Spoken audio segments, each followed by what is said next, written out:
اعوذ باللہ من الشیطان الرجیم، بسم اللہ الرحمن الرحیم۔ سب سے پہلے آپ معزز صحافی دوستوں کے شکر گزار ہیں کہ شارٹ نوٹس پہ اور انتہائی اہم پریس کانفرنس کو کور کرنے کے لیے آپ یہاں پر تشریف رکھتے ہیں،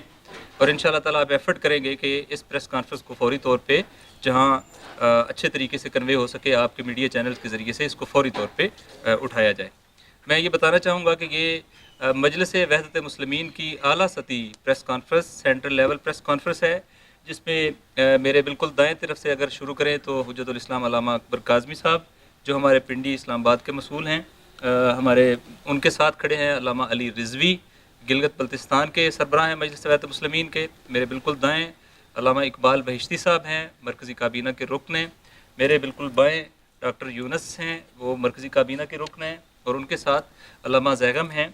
جو ہمارے فارن افیئر کے شعبے کے معاملات کو دیکھتے ہیں۔ تو آپ کے شکریہ کے ساتھ ساتھ میں اس کرنٹ افیئر جو اس وقت آن گوئنگ سچویشن ہے اس حوالے سے کچھ شروعات کرنا چاہوں گا۔ آج جس شخصیت اور اس کے بعد سے واقعات ٹریگر کیے، ہمیں یہ اعتراف کرنا چاہیے کہ ہم زندگی میں اس شخصیت سے اتنا زیادہ آگاہ نہیں تھے، اور اب زندگی کے بعد ہمیں پتہ چل رہا ہے کہ وہ شخصیت کوئی عام شخصیت نہیں تھی، بلکہ وہ پوری دنیا کے مظلوموں کی امید شخصیت تھی، اور یہ اس شخصیت کو ہٹ نہیں کیا گیا بلکہ اس امید کو جو مظلوموں کی امید ہے اور مسلمانوں کی امید ہے اس کو ہٹ کرنے کی کوشش کی گئی ہے۔ میں صرف ان میں سے دو نکات آپ کے سامنے بیان کرنا چاہوں گا۔ ایک، فلسطین کے سابق وزیر اعظم اور حماس کی تحریک کے رہنما اسماعیل ہانیہ یہ شہید کے جنازے میں پہنچے ہیں، اور شہید کے جنازے میں پہنچ کر انہوں نے وہاں پر خطاب کیا ہے، اور خطاب کرتے ہوئے ان کو شہید قدس کا دیا ہے، لقب دیا ہے، اور آپ جانتے ہیں کہ قدس کا مسئلہ پاکستان کی فارن پالیسی کا پہلا مسئلہ ہے جس پر قائد اعظم کی زندگی کے اندر سٹینڈ لیا گیا تھا اور کہا تھا کہ ہم فلسطین کے مسئلے سے ایک انچ پیچھے ہٹنے کے لیے تیار نہیں ہیں۔ یہ پاکستان کا مسئلہ ہے، پاکستان کی فارن پالیسی کا وہ پرنسپل ہے جو خود قائد اعظم نے بیان کیا ہے، نمبر ایک۔ نمبر دو، آپ کے علم میں ہوگا جب پاکستان کا بہت اعلیٰ سطحی وفد ایران جمہوری اسلامی گیا اور ان کے ساتھ ملاقات ہوئی، تو اس ملاقات میں جب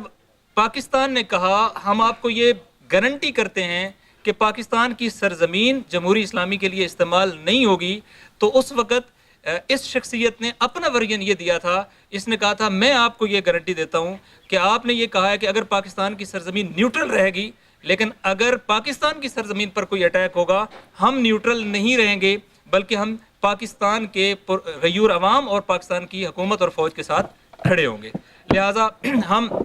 اپنے اس سیشن کے ذریعے سے اس شخصیت کو ہدایت تبریک پیش کرتے ہوئے یہ جو واقعہ ہوا ہے جس میں اس شخصیت کو نشانہ بنایا گیا ہے، اس واقعے کو عالمی قوانین کی صریح خلاف ورزی قرار دیتے ہیں، غیر قانونی قرار دیتے ہیں، خطے کے قوانین کی خلاف ورزی قرار دیتے ہیں، اور اسی طریقے سے یہ عراق کے قوانین کی کھلی خلاف ورزی ہے۔ آپ کے علم میں ہے یہ کئی جہت سے خلاف ورزی ہے، یہ ایک اسٹیٹ آفیشل کو نشانہ بنایا گیا ہے، اور اسٹیٹ نان اسٹیٹ ایکٹر نہیں بلکہ اسٹیٹ ریپرزنٹیٹیو ہے، آفیشل ہے۔ اسی طریقے سے دوسری طرف بھی جو شخصیت شہید ہوئی ہے، عراق کا پارلیمنٹ میں دوسرا بڑا پولیٹیکل الائنس جس کے وہ نائب سربراہ تھے مہدی مہندس، یہ دو شخصیات جو شہید ہوئی ہیں دونوں آفیشل فگر تھیں، دونوں اسٹیٹ ریپرزنٹیٹیو تھے، اور دونوں اپنے فرائض کی انجام دہی کے لیے عراق کے اندر آفیشل انویٹیشن کے اوپر عراقی وزیر اعظم کی موجود تھے۔ لہٰذا ہم سمجھتے ہیں کہ تمام قوانین کی کھلی خلاف ورزی کر کے امریکہ نے ایک جنگل کا قانون بنا کے بربریت کا آغاز کیا ہے، نمبر ایک۔ نمبر دو، اس وقت مطالبہ آ چکا ہے عراق کے عوام کی طرف سے، خطے کی طرف سے پہلے ہی ہے کہ وہ امریکہ کی پریزنس قبول نہیں کریں گے، اور ہم عراق کی پارلیمنٹ کے اس فیصلے کو ویلکم کرتے ہیں اور عراقی وزیر اعظم کے اسٹینڈ کو ویلکم کرتے ہیں کہ انہوں نے کہا ہے کہ عراق کی سرزمین سے امریکی بوٹس کا خاتمہ ہونا چاہیے، اور اب اگر یہ یہاں پر موجود رہتے ہیں تو یہ آکوپائنگ فورسز قابض افواج متصور ہوں گی، ہماری ریکویسٹ پر یہاں پر موجود افواج متصور نہیں ہوں گی، اور ان کا وہ سٹیٹس اب باقی نہیں رہا ہے۔ لہٰذا اس بنیاد پر بھی عراقی عوام کے اس مطالبے کو جس کو پارلیمنٹ نے بیان کیا ہے، ہم سمجھتے ہیں کہ اس خطے سے امریکی انخلا کا آغاز عراق کی سرزمین سے ہونا چاہیے۔ پھر میں یہ عرض کروں گا کہ چونکہ اس کے اوپر ایک ورژن ایرانی ورژن بھی آیا ہے، اس ورژن کو اس لیے بیان کرنا ضروری ہے کہ لوگوں نے بہت ساری چیزوں کو مکس کر کے پیش کیا ہے۔ مثلا یہ سامنے آیا ہے ایرانی پراکسیز اور اس طرح کی بات آئی ہے۔ ایران نے 3 پوائنٹس بیان کیے ان کی لیڈرشپ نے۔ ایک، انہوں نے کہا ہے اس مسئلے پر ہم اپروپریٹ ریسپانس دیں گے، جواب متقابل ہوگا، ایکول ہوگا۔ دوسرا انہوں نے کہا ہے یہ ہماری اسٹیٹ کو چیلنج کیا گیا ہے، اسٹیٹ ریسپونڈ کرے گی۔ اور تیسرا انہوں نے کہا ہے کہ ملٹری کو چیلنج کیا گیا ہے تو ملٹری ریسپانس آئے گا، کسی سیولین کو نشانہ نہیں بنایا جائے گا۔ اور آج انہوں نے اپنی اس کمٹمنٹ کو جو تقریباً 4 دن پہلے کی تھی پورا کر کے دکھایا ہے، اور پوری دنیا کے غیور جو عوام ہیں، پوری دنیا کے جو غیور لوگ ہیں، انہوں نے اس کی تائید کی ہے۔ اور الحمدللہ جس کو انہوں نے فرسٹ سلیپ آن امریکن فیس قرار دیا ہے، ہم انشاءاللہ اس تھپڑ کی تائید کرتے ہیں۔ اور امریکی جو وہاں پر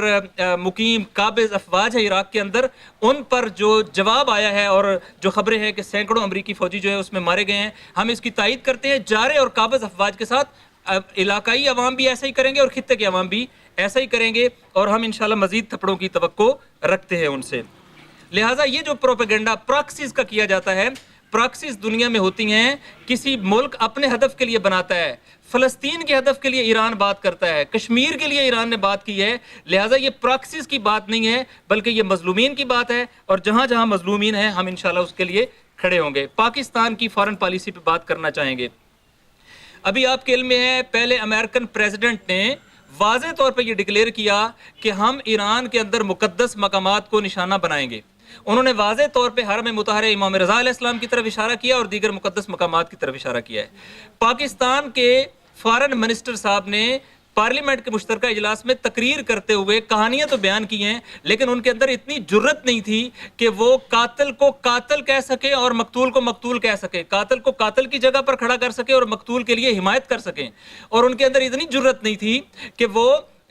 شخصیت کے جس کو اسلام کے لیے قربان کیا گیا اس کے لیے لفظ شہادت کا انتخاب کر سکیں، جس کو امریکی غیر مسلموں کے ہاتھوں مارا گیا۔ لہٰذا ہم یہ سمجھتے ہیں کہ پاکستان کے اس قضیے میں وزارت خارجہ نے اور وزیر خارجہ نے دراصل وائٹ ہاؤس کے ترجمان کا کردار ادا کیا ہے، پاکستان کے عوام کی امنگوں کا ترجمان کا کردار نہیں کیا ہے، اور نہ ہی یہ پاکستان کے اسٹیٹ نیریٹو کو بیان کیا ہے، اور نہ ہی پاکستان کے نیشنل انٹرسٹ کو بیان کیا ہے۔ یہ پاکستان کے نیشنل انٹرسٹ کے بھی خلاف ہے۔ اگر ہم قاتل کو قاتل نہیں کہیں گے ہم کشمیر کے مظلوموں کی حمایت نہیں کر سکتے، اگر ہم ظالم کو ظالم نہیں کہیں گے ہم کشمیر کے مظلوموں کی حمایت نہیں کر سکتے۔ لہٰذا اس نیریٹو سے سوائے امریکہ اور انڈیا کے کوئی اور خوش نہیں ہوگا، اور ہم اس نیریٹو کو رد کرتے ہیں، اور ہم شاہ محمود قریشی صاحب کی معزولی کا مطالبہ کرتے ہیں موجودہ گورنمنٹ سے۔ یہ اس گورنمنٹ کے ماتھے پر بھی ایک بدنما داغ بننے جا رہے ہیں اپنی اس فارن پالیسی کو لے کر جو دراصل امریکہ اور اس خطے کے اندر امریکہ کے ان اتحادیوں کی ہے کہ جن کو اپنے ملکوں کے اندر سپورٹ بھی حاصل نہیں ہے۔ اور یہ جو مقدس مقامات والی بات میں نے کہی ہے،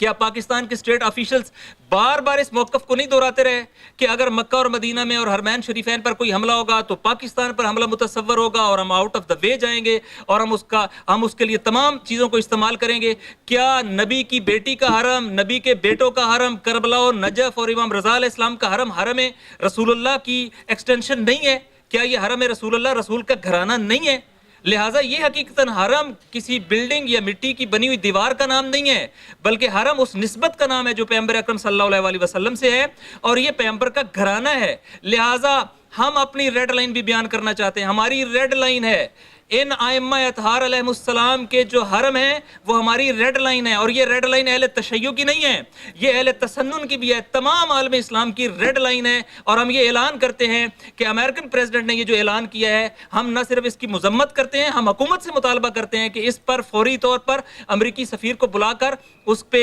احتجاج بھی کیا جائے، اور امریکی سفیر کی بے دخلی کا مطالبہ کرتے ہیں پاکستان کی سرزمین سے، اور یہ کہنا چاہتے ہیں ہم اپنی زندگیوں کا کوئی مقصد نہیں سمجھتے اگر ہم زندہ بھی رہیں اور کوئی اینٹی جو ہے وہ ان مقدس حرموں پر حملہ کرنے کی بات کرے۔ پاکستان کی سرزمین پر شیعہ اور سنی یونٹی کے ساتھ ہم انشاءاللہ تعالی اس کیفیت کو بدلیں گے، اور امریکہ کے حواریوں کے لیے عوامی فضا ہم تنگ کریں گے، اور انشاءاللہ شیعہ اور سنی یونٹی کے ذریعے سے انشاءاللہ تعالی ہم پاکستان کے اندر حرم اطہار علیہ السلام کے دفاع کے لیے جو عوامی ماحول ہے اس ماحول میں حصہ ڈالیں گے، اور پاکستان کی اسٹیٹ انسٹیٹیوشنز کو مجبور کریں گے کہ وہ پاکستان کا یہ نیریٹو بیان کریں جو پاکستان کی غرض و خلقت کے ساتھ جو ہے وہ اٹیچ ہے اور اس کے ساتھ موقف ہے۔ میں یہ کہنا چاہوں گا کہ پاکستان میں کوئی شیعہ سنی مسئلہ نہیں ہے۔ بعض لوگوں نے ٹویٹس کیے ہیں شیعہ سنی یہ شیعہ اور سنی مسئلہ نہیں بلکہ شیعوں کا اور سنیوں کا مشترکہ مسئلہ ہے۔ اور میں جیسا کہ گلزار نعیمی صاحب نے اور اسی طریقے سے جمعیت علماء پاکستان نے اور اسی طریقے سے سنی اتحاد کونسل نے جس طریقے سے سٹینڈ لیتے ہوئے بیان کیا ہے کہ حرم پر حرم جو اس کی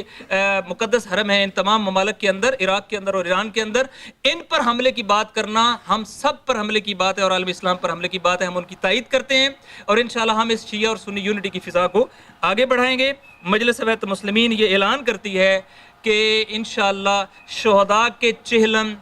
3 بڑے شہروں میں بہت شایان و شان کے ساتھ منائے جائیں گے، جن میں ایک لاہور کے اندر ہوگا، ایک کراچی کے اندر ہوگا اور ایک انشاءاللہ اسلام آباد کے اندر ہوگا، اور شہداء کے چہلم تک ملک بھر میں مختلف عنوانات سے مجالس ترحیم اور بڑے عوامی اجتماعات ہوں گے اور اس میں دیگر تمام جو لیڈرشپس ہیں وہ ہماری شامل ہوں گی، اور انشاءاللہ تعالی اس 12 تاریخ کو یہاں اسلام آباد میں بھی، 10 تاریخ کو سرگودا میں اور اسی طریقے سے فیصل آباد میں بڑے اجتماعات ہوں گے، اور یہ سلسلہ شہداء کے چہلم تک جاری رہے گا، اور انشاءاللہ تعالی ہم اس فضا کے ذریعے سے شیعہ اور سنی یونٹی بھی قائم کریں گے، عوامی بیداری کا کام بھی کریں گے، امریکہ کی اس منافقت اور بربریت کو پاکستان کے اندر اشکار بھی کریں گے، اور انشاءاللہ تعالی ان کے لیے ایسی فضا بنائیں گے کہ پاکستانی اسٹیٹ کو امریکہ کے انخلاء کا اور مطالبہ بھی کرنا پڑے گا، امریکی سفیر کی ریپلشن کی بات بھی کرنی پڑے گی، اور انشاءاللہ پاکستان کی سرزمین پر امریکی، اسرائیلی اور ان کے علاقائی اتحادیوں کی جو اہداف ہیں ہم ان کو کامیاب ہونے نہیں دیں گے انشاءاللہ تعالی۔ اور آپ کے ایک بار پھر شکر گزار ہیں، اور انشاءاللہ آپ کی اس پریس کانفرنس کوریج کے ذریعے سے شہداء کو اور ان کی مقدس روحوں کو پھر ہدیہ تعزیت بھی پیش کرتے ہیں اور ان کے بلند درجات کے لیے دعا گو ہیں۔ اگر کوئی کوسچن ہوگا تو ہم اس کے لیے آپ کے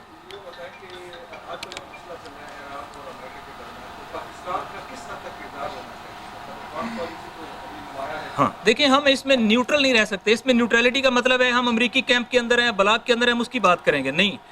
اس مسئلے کا انٹرسٹ چائنا کے ساتھ ہے، رشیا کے ساتھ ہے، ایران کے ساتھ ہے، ورلڈ اکانومی کے ساتھ ہے، پاکستان تو ویسے ہی متحمل نہیں ہو سکتا، لہٰذا ہمیں وہ سٹینڈ لینا پڑے گا جس کے نتیجے میں ہم خطے میں آکوپائڈ فورسز کے خلاف ورجن دے سکے۔ آکوپائڈ فورسز کون ہیں؟ جو اس خطے کی نہیں ہے، جو اس خطے کے اندر باہر سے آ کے وہ اسٹیشن ہے، لہٰذا ہمیں یہ جینون مطالبہ پاکستان کو اسٹیٹ کے طور پہ کرنا چاہیے۔ امریکنز کے لیے اور ان کے اتحادیوں کے لیے اس قضیے کے اندر زیرو ٹالرنس ہونی چاہیے، اور ہماری جغرافی ہے، ہمارا پڑوسی ملک ہے، اگر وہاں کوئی خطرہ ہوتا ہے، میں پاکستان کے نیشنل انٹرسٹ کی بات کر رہا ہوں، اگر ایران میں سینٹرل گورنمنٹ ذرا برابر بھی ویک ہوتی ہے، پہلا افیکٹی پاکستان اور پاکستان کے اندر بلوچستان ہوگا، جو امریکہ کے وزارت دفاع نے اپنے ویب سائٹ کے اوپر اور اپنے جو ریسرچ جرنلز ہیں ان کے اوپر نیو مڈل ایسٹ کا نقشہ دیا، اس میں پاکستان کی تقسیم شامل ہے، اور ایران کا مضبوط ہونا، سینٹرل گورنمنٹ کا امپاورڈ رہنا، یہ پاکستان کی مضبوطی اور امپاورمنٹ کے لیے ضروری ہے، لہٰذا ایک دوسرے کے اندر ہمارا استحکام لائی کرتا ہے، ہمارے استحکام میں ان کا استحکام ہے،